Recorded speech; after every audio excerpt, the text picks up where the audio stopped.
เสียใจจนน้ำตาโน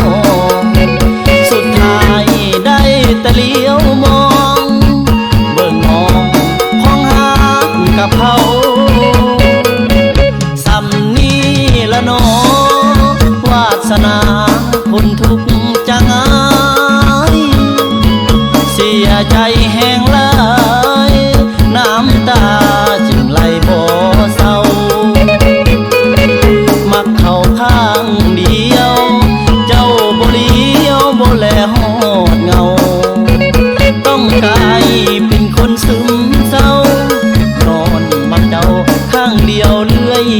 มาวาสนาอายนี้เหมือนดังกาดำเปรียบกับหงส์คำไกลกันคือดินกับฟ้าหัวเอื้อมบ่ถึงก็ยังลือไปเคียงกันดาสุดท้ายเจ้าบ่หัวซาน้ำตา